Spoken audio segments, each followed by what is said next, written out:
Fundación Universitaria San Mateo. Cordial saludo, queridos estudiantes. Es grato para mí volver a poder estar con cada uno de ustedes nuevamente en este programa. Vamos en estas ciertas unidades a encontrar el programa de certificación en material de propagación. Mi nombre es Fran Rodríguez, soy ingeniero agrónomo, especialista en administración y gerencia de sistemas de la calidad y estoy cursando mi maestría en gestión y auditoría ambiental. En esta oportunidad los estaré acompañando en esas 4 unidades del curso. En la primera unidad estaremos viendo lo que es la propagación vegetal, sus conceptos, la propagación de plantas, la germinación, la propagación asexual y la micropropagación.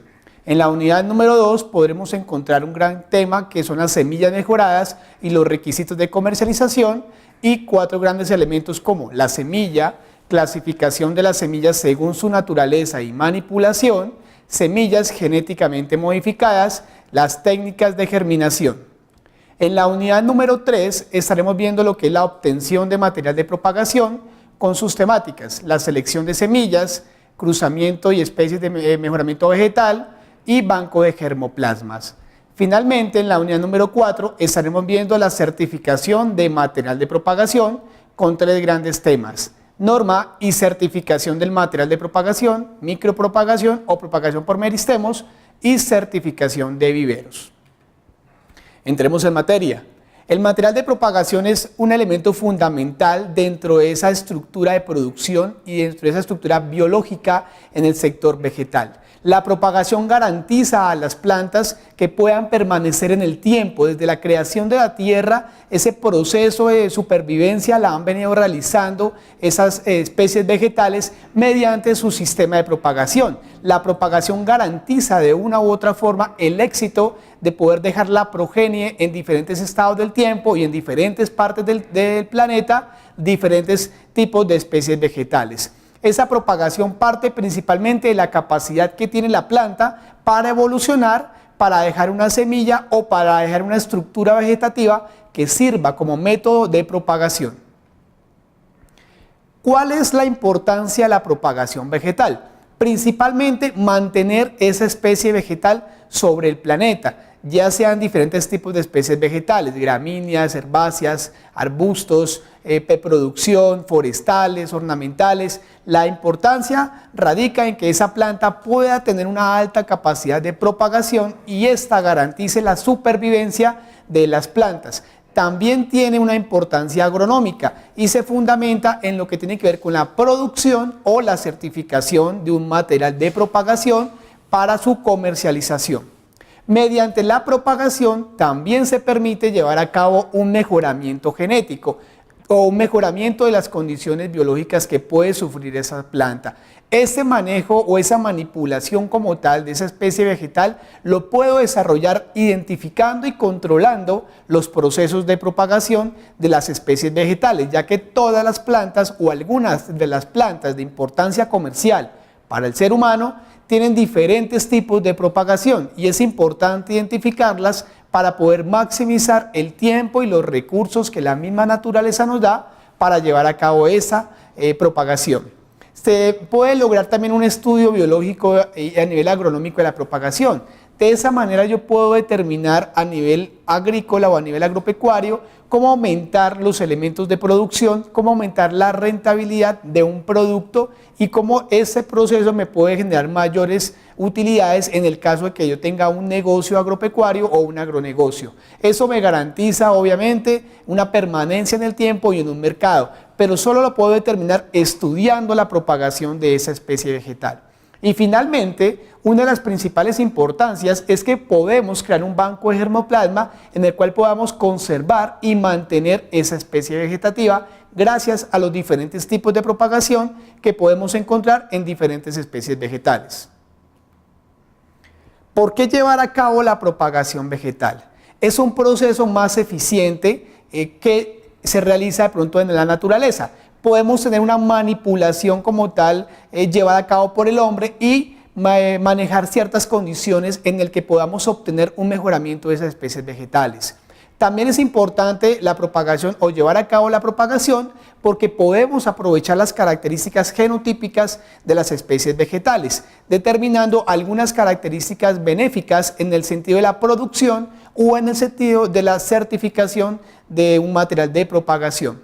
Podemos obtener una plantación o una producción homogénea en campo, tomando en cuenta que el sistema de propagación y de multiplicación es igual para todo un lote o para toda un área de propagación. Eso nos garantiza un mejor control y una mayor producción en campo. Podemos manejar diferentes fases del desarrollo fisiológico de la planta. Podemos controlar la etapa de crecimiento, la etapa de germinación, de crecimiento, la etapa de maduración, la etapa de fructificación, inclusive la etapa de senescencia. Entonces, mediante la propagación yo puedo determinar ese ciclo de vida de la planta y poder mirar en qué estado fisiológico de ella puedo aportar un mejoramiento vegetal a la producción. Y finalmente yo puedo lograr o establecer ciclos diferentes vegetativos manipulando y llevando a cabo las características de la semilla, que son un elemento vital dentro de la propagación, que es lo que vamos a encontrar dentro de esta unidad. Vamos a entrar en materia con la unidad número 1. Allí vamos a ver la propagación de las plantas, la germinación, la propagación asexual y como tal la micropropagación como elementos importantes dentro del ejercicio que me trae este tipo de conceptos. Vamos a identificar el término de propagación de las plantas. Principalmente es aquella actividad o aquellas acciones que yo desarrollo sobre las plantas con el fin de multiplicarlas, con el fin de obtener nuevas especies vegetales con diferentes fines, ya sean comerciales, sean de alimentación, sean forestales, sean de paisajes o embellecer algunas zonas paisajísticas, sea de conservar fuentes hídricas. La importancia de la propagación es multiplicar u obtener un nuevo individuo que me sirva o me funcione como elemento vital dentro de la agricultura. Hay dos tipos principales de propagación, una la natural, que es aquella propagación en la que realizan las especies vegetales comúnmente en la naturaleza en campo mediante una polinización, la dispersión de ese polen a diferentes plantas de su misma especie o algunas estigmas que donde cae el polen, que lo vamos a ver más adelante, o ya sea por el transporte del polen a la planta o a la flor por parte de insectos, que es ese tipo de polinización natural. O la inducida, que es otro tipo o mecanismo de propagación, que es netamente la utilización por parte del ser humano para tomar y controlar como tal esa propagación. Esos dos tipos o características de propagación son elementales porque es importante determinar en qué proceso o qué tipo de propagación yo puedo utilizar o puedo llevar a cabo según los elementos de producción que voy a utilizar en la finca como tal. Tenemos la propagación sexual. La propagación sexual es la forma más antigua, más evolutiva del planeta Tierra en el que las plantas han venido desarrollando una multiplicación. Principalmente parten en que esos flores producen un polen y ese polen es cruzado con el aparato reproductor femenino de las plantas para obtener un nuevo individuo y una nueva progenie. Esas especies vegetales que nos producen flores y frutos son denominadas plantas superiores o técnicamente plantas fanerógamas. Esas plantas fanerógamas, que nos quede un poco claro mis queridos estudiantes, son esas especies vegetales que producen flores y producen frutos como tal. Los órganos de reproducción sexual son elementos vitales que nos garantizan que esas especies vegetales van a multiplicarse, van a obtener nuevas especies vegetales y por tal motivo hay que estudiarlas. Entonces, esas especies vegetales o esas plantas superiores que son denominadas fanerógamas tienen una subdivisión que son denominadas gimnospermas y angioespermas, dos términos técnicos en los cuales debemos familiarizarnos para poder entender todo el sistema de reproducción y multiplicación de las especies vegetales. Las gimnospermas son aquellas plantas que poseen flores incompletas, ya lo vamos a ver al detalle, y las angiospermas son plantas que poseen flores completas, flores evolucionadas. Esas plantas tienen esa subdivisión porque así de esa forma se ha garantizado la evolución de esas especies vegetales como tal. Las plantas gimnospermas, como hablamos, son plantas evolucionadas que poseen algunas flores, pero esas flores como tal, esas especies vegetales no proceden gran parte al formar un fruto, sino que ese fruto son unas falsas piñas. Esas falsas piñas lo que hacen es envolver la semilla, protegerla de agentes que puedan afectar el proceso de germinación, como un animal, un ave o el mismo clima, y puede dañar el proceso de multiplicación. Esas piñas las encontramos, por ejemplo, en lo que son los pinos, en algunas partes como el eucalipto. Entonces, esas especies vegetales podemos decir que son plantas angiospermas, porque no poseen un fruto como tal determinado, sino es una piña que se observa que lo que hace es envolver a la semilla para protegerla de algún agente que le pueda afectar algún daño. Y tenemos esas plantas angiospermas. Las angiospermas son plantas evolucionadas que principalmente tienen una flor completa. ¿Qué es una flor completa? Que poseen un fruto, ¿cierto?, con toda su composición, todas sus características, una flor completa con los dos órganos reproductivos y tiene una semilla. Esa estructura le denominamos que es una planta que tiene una flor completa. Generalmente ya son más de uso comercial, como puede ser un arbusto, puede ser un trigo, un cereal, un pasto, una gramínea, una leguminosa, un frutal. Entonces son de mayor importancia comercial las angiospermas. Vamos a hablar un poco sobre la flor. La flor es un elemento vital dentro de las plantas y dentro del ejercicio de la propagación. Sin ellas no se garantizaría la multiplicación natural de las especies vegetales y el hombre tampoco podría desarrollar un mejoramiento vegetal o una propagación inducida, porque a partir de ahí podemos estudiar los dos aparatos reproductivos que tiene una planta, una flor, que es el aparato reproductivo masculino y el aparato reproductivo femenino, que lo vamos a identificar.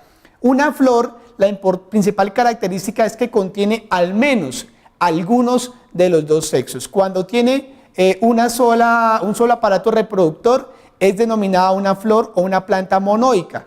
Quiere decir que es una planta que solo posee un aparato reproductor. Pero si es una planta o una especie vegetal que posee los dos órganos reproductores, vamos a decir que esa planta es una planta dioica. Esa es la clasificación cuando las especies vegetales poseen una o dos aparatos reproductores dentro de su composición fisiológica, fenotípica y genotípica de esa planta. La importancia de la flor es que va a poseer en su aparato reproductor femenino un óvulo, un ovario y todo un aparato que genera el proceso de fecundación y que conlleva a la formación de un fruto, y ese fruto a la obtención de una semilla que se va a transformar en un nuevo individuo que va a garantizar la propagación de esa especie vegetal. En esta lámina encontramos algunas terminologías que da a entender lo que tiene que ver la composición anatómica de la flor. En el número 1 podemos encontrar el tálamo o receptáculo. Ese tálamo o receptáculo es aquel que le da el soporte a toda la estructura de la flor y permite que la flor pueda estar vinculada a toda una rama, a todo un árbol, y pueda evitar que el viento o procesos ambientales drásticos la tumben o la afecten. Ese receptáculo o ese tálamo cambia obviamente de especie vegetal a especie vegetal. Hay unas que tienen mayor fortaleza, otras que tienen un proceso más débil, pero en teoría su función principal es soportar toda la estructura de la flor con la estructura de la planta en general. En el número 2 encontramos el cáliz, que es el mismo sépalo, son aquellas hojas modificadas que surgen en primera evolución dentro de la flor para cubrir toda la estructura y protegerla de agentes externos que puedan dañar el proceso de la fecundación. En el número 3 tenemos la corola. Esta corola también es llamada pétalos. Principalmente es esa estructura que nosotros vemos dentro de las flores, que tienen colores, que tienen formas, que tienen tamaños y cumplen la principal función de atraer a los insectos para que puedan obtener el polen de esa planta. Entonces los pétalos son sumamente importantes porque cumplen esa característica de función de llamar a aquellos insectos mediante sus formas y sus colores. Por eso en la naturaleza encontramos flores con diferentes características visuales, con diferentes colores y con diferentes formas. En el número 4 vamos a encontrar el estambre. Ese estambre como tal es el que conforma al estigma y ese estigma es el que contiene ese polen que es el que va a desarrollar un nuevo individuo. En el número 5 tenemos los pistilos. esos pistilos son sumamente importantes dentro del proceso de fecundación porque es el encargado de soportar el óvulo que va a ser como tal fecundado y va a estar envuelto en ese ovario. En el número 6 vamos a encontrar el estilo, que es todo ese filamento por donde va a ser transportado o va a conducir ese polen desde el estigma de la planta hasta el óvulo que va a poder fecundar. En el 7 vamos a encontrar en la lámina el estigma. El estigma es un elemento importante dentro del proceso de la fecundación. ¿Por qué? Porque el estigma me garantiza que esa especie vegetal va a poder recibir como tal esa parte del polen. Las plantas, mis queridos estudiantes, yo les llamo que son en el sentido evolutivo, tienen cierta razón de evolución. Vamos a tratar de explicar este concepto. ¿Por qué no una planta de tomate en la naturaleza o una flor de tomate no se puede fecundar con una planta de arveja? ¿O por qué una planta o una flor del frijol, de su polen, no se puede fecundar con una planta, no sé, de auyama? Porque las plantas dentro de su estructura genética y principalmente dentro del estigma es como si tuvieran una chapa de una puerta. Entonces esa chapa es el estigma, tiene la figura y la forma exacta del polen. El polen es la llave, por llamarlo así. Entonces ese mismo polen que tiene la forma y tiene la estructura de ese estigma va a poder caer en ese estigma y va a poder entrar sobre el conducto y hacer la fecundación. Por tal motivo es sumamente importante la biología de este componente en la fecundación. Número 8 tenemos el filamento que conforma junto al número 9 que es la antera y junto al estambre, toda esa estructura, la antera, el filamento y el estambre se denomina androceo. El androceo es el aparato reproductor masculino. Técnicamente se denomina androceo y es importante que tengamos en cuenta esto porque en los procesos de investigación, en los procesos de consulta siempre vamos a encontrar esta terminología técnica que nos habla a la composición del aparato reproductor masculino. Entonces esa antera es sumamente importante porque dentro de la antera hay un compuesto que se llaman las tecas. Las tecas son una especie de cápsulas o una especie de neveras donde está compuesto el polen. Entonces el polen lo conforma la teca y la teca está dentro de la antera, ¿correcto? Y todo esto es para garantizar que ningún agente externo afecte o dañe el proceso como tal de fecundación. Y finalmente tenemos los tépalos, que es un elemento importante y vital dentro de la protección y conservación de una flor. El proceso de la reproducción es un proceso que ha llevado cierta característica de evolución. No es un proceso que ha nacido así nomás, sino que las plantas han tomado ciertos años o millones de años para poder llevar a cabo esa reproducción y garantizar que esa nueva progenie va a tener un éxito evolutivo.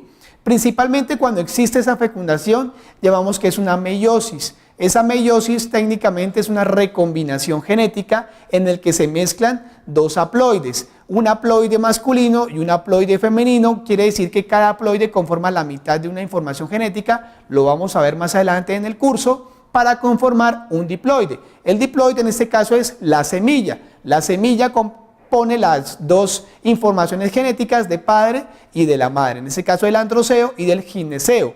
Principalmente el proceso de propagación parte con la formación de células reproductivas, el androceo y el gineceo.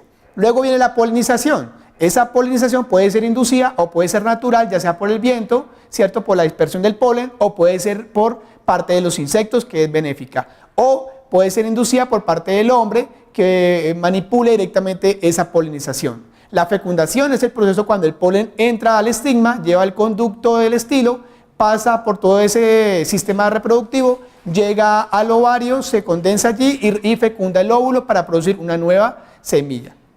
Tenemos el desarrollo del fruto, pues como tal ya empieza a engrosar esa semilla. Luego tenemos la producción del mismo, que sería la composición de la biomasa en un fruto, que es un ovario, y posteriormente tenemos la dispersión de esa semilla en frutos y la germinación en una nueva especie vegetal cuando esa semilla cae directamente al suelo y de esa forma la planta nuevamente tiene una nueva especie vegetal.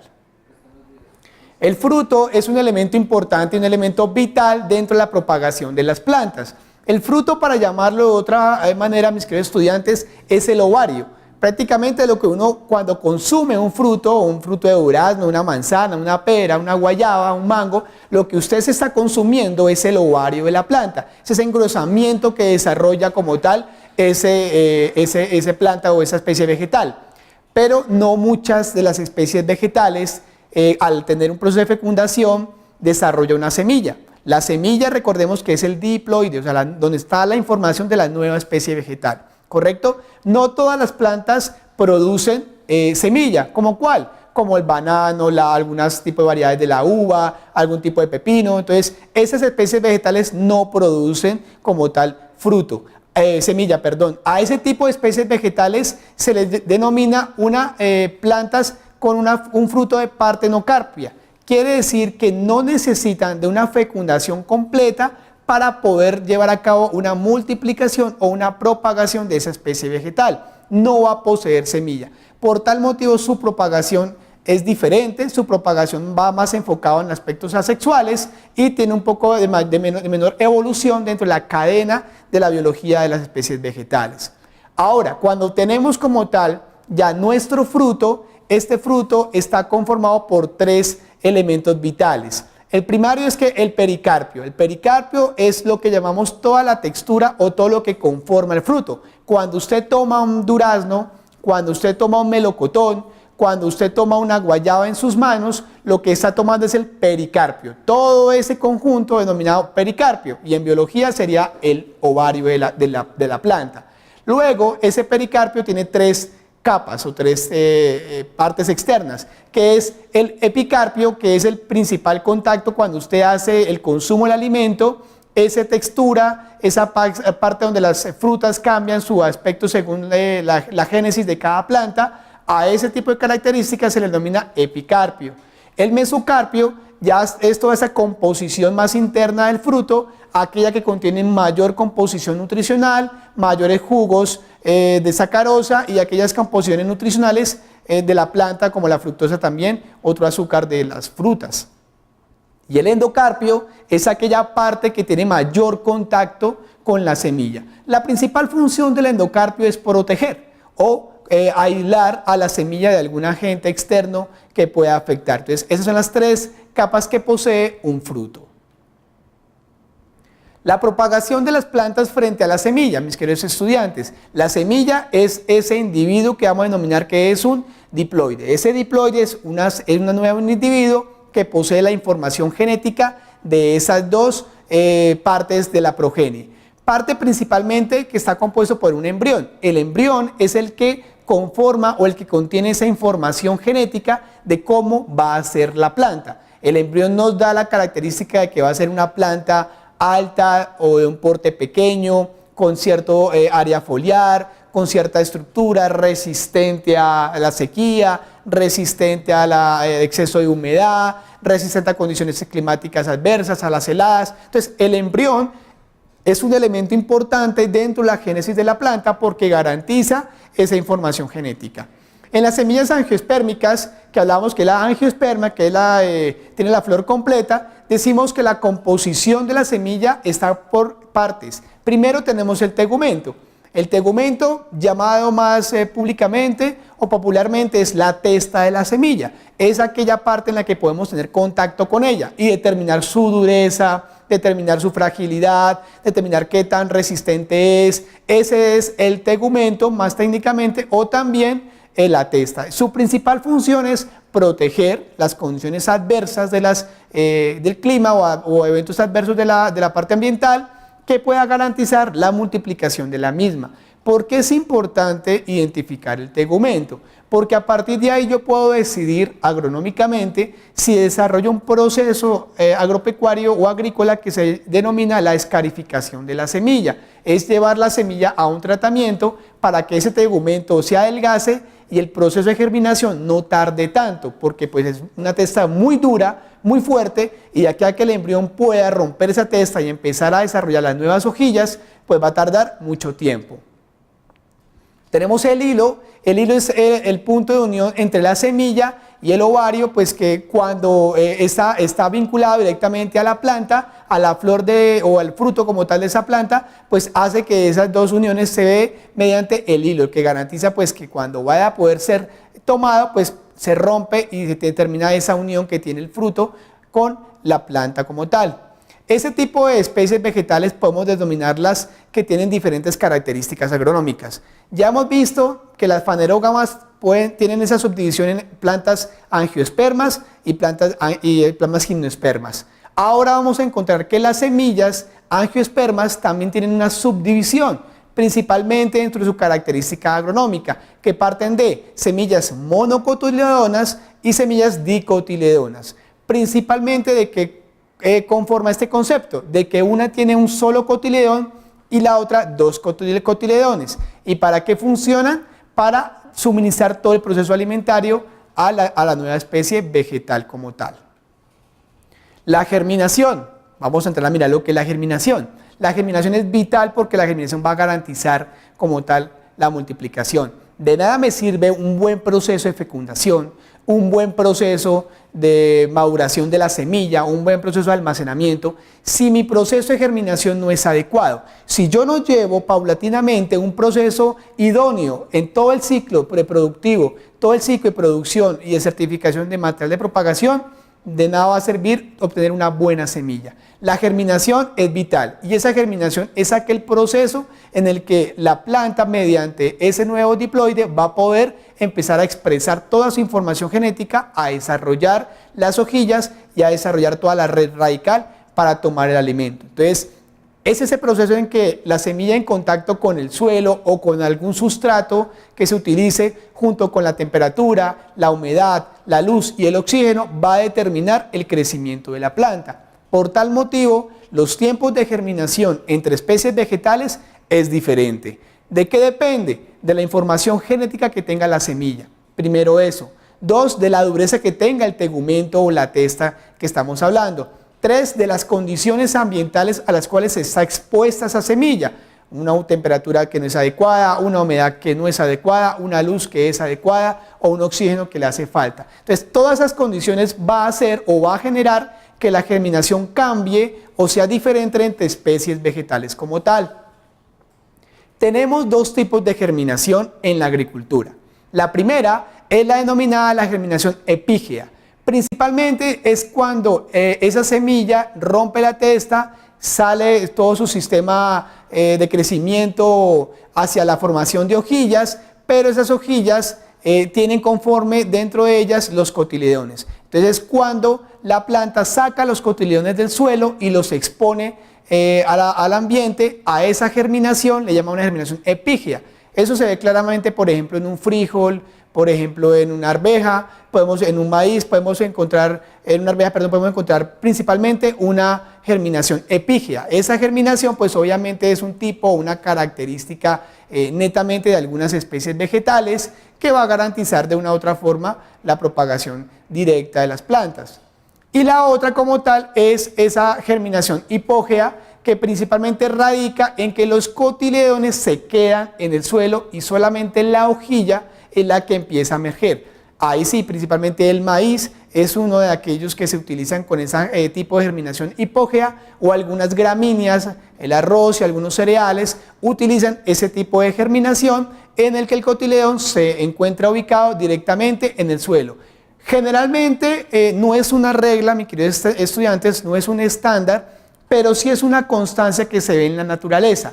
Las semillas que son con germinación epígea principalmente son las dicotiledonas, y aquellas que tienen una germinación hipógea son aquellas semillas monocotiledonas.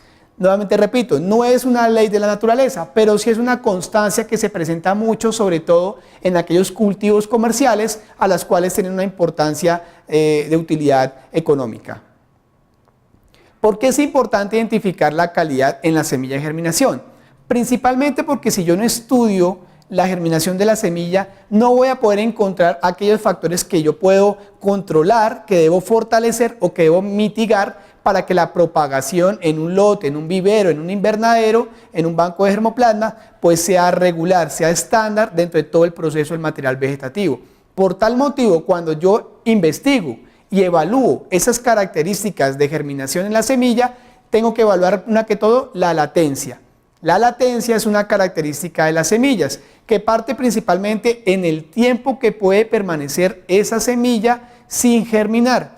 Esa latencia obviamente va a estar determinada por condiciones agroambientales, pero hay semillas que pueden tolerar cierta cantidad de días, años, inclusive muchos años más, para que pueda permanecer y pueda ser conservada toda la información genética. ¿De qué va a depender? Va a depender de la génesis de cada especie vegetal. Y eso lo puedo evaluar mediante la latencia. La pureza es aquella calidad fisiológica que tiene una especie vegetal en su semilla. Aquella calidad que tiene la semilla de no poseer algún tipo de enfermedad, algún tipo de patógeno o algún tipo de característica que pueda generar un daño sobre el proceso de germinación.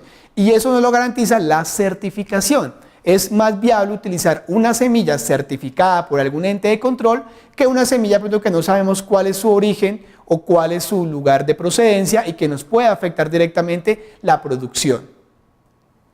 La plántula como tal es la obtención ya física y fenotípica de una especie vegetal cuando ha germinado y cuando tiene una estructura idónea para ser trasplantada. Esa plántula me va a garantizar toda esa información genética de lo que yo puedo esperar de esa especie vegetal y cómo puedo usarla dentro del proceso de producción de biomasa o dentro del proceso de producción y obtención de material de certificación. Lo importante de una plántula es poder controlar agentes patógenos que puedan afectar su proceso. De esta manera yo garantizo, ya sea para la comercialización o para la producción in situ en mi finca, para obtener mejores rendimientos en la producción como tal. La viabilidad de esa semilla es particularmente la máxima germinación posible que puede tener una semilla. Cuando nosotros tomamos una semilla certificada en un envase, vamos a encontrar un concepto o un término que dice viabilidad de la semilla. La viabilidad de la semilla me indica que es el porcentaje de germinación de esa especie vegetal.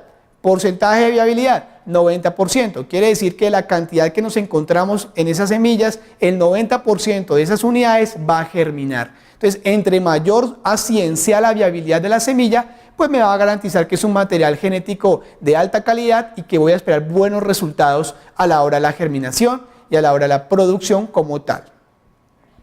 Los bancos de germinación es un sitio o un área estratégica importante porque voy a poder almacenar diferentes especies vegetales para desarrollar a cabo una producción y un mejoramiento dentro de una finca autosostenible. Es importante ese banco de germinación porque yo puedo controlar e identificar las especies vegetales que están siendo tolerantes a condiciones ambientales o aquellas que definitivamente no toleran aquellas condiciones ambientales. En los bancos de germinación me va a permitir hacer una observación y empezar a tomar un registro y un control del crecimiento de las plantas. Observar si hay una diferencia entre lotes donde me pueda afectar el proceso como tal de germinación o donde yo vea que esa germinación afecta como tal todo el desarrollo de producción y todo el desarrollo de obtención de una semilla nueva que me garantice mejoramiento en los procesos vegetativos como tal. La germinación está clasificada a nivel internacional bajo una normatividad que principalmente establece unos criterios de germinación. Son unos criterios estándar a nivel internacional, pero obviamente cada área y cada condición ambiental según el sitio donde desarrollemos la germinación va a tener unas características propias de la producción. Entonces, obviamente, eso tenemos que tomarlo en cuenta dentro del contenido informativo y teórico, pero también es importante toda la parte vivencial y experiencial frente al desarrollo de esas semillas. ¿Qué nos recomiendan? Que se tenga una temperatura promedio óptima de 30 grados centígrados durante 16 horas luz al día o de 20 grados centígrados durante 8 horas en la noche principalmente. Esos ensayos de germinación me garantizan también pues que esa semilla va a poder tener un efecto positivo sobre los procesos de producción y sobre los procesos de obtención de nuevo material genético que yo quiero tener en el desarrollo. Bueno, mis queridos estudiantes, hemos llegado a la primera actividad de este gran curso, lo he denominado Mezcla de la propagación. A continuación ustedes van a encontrar, por llamarlo así, una sopa de letras donde van a encontrar diferentes términos vistos y relacionados en el contenido de esa primera unidad. La finalidad es que ustedes puedan encontrarlos, los puedan marcar y los puedan seleccionar y ubicar dentro de esta gran sopa de conceptos o de letras principalmente. Posterior a esa información van a tomar esos términos y los van a tratar de ubicar o los van a tratar de orientar a qué concepto se relaciona ese término que estamos hablando, principalmente de lo que estamos viendo en el proceso de formación. Entonces la finalidad es hacer un cruzamiento del término con el concepto que representa a ese término y de esta manera estamos logrando tener un proceso de mayor adhesión y mayor cohesión académica frente a lo que estamos viendo en certificación de material de propagación. Bueno, mis queridos estudiantes, nos estaremos viendo en una próxima oportunidad.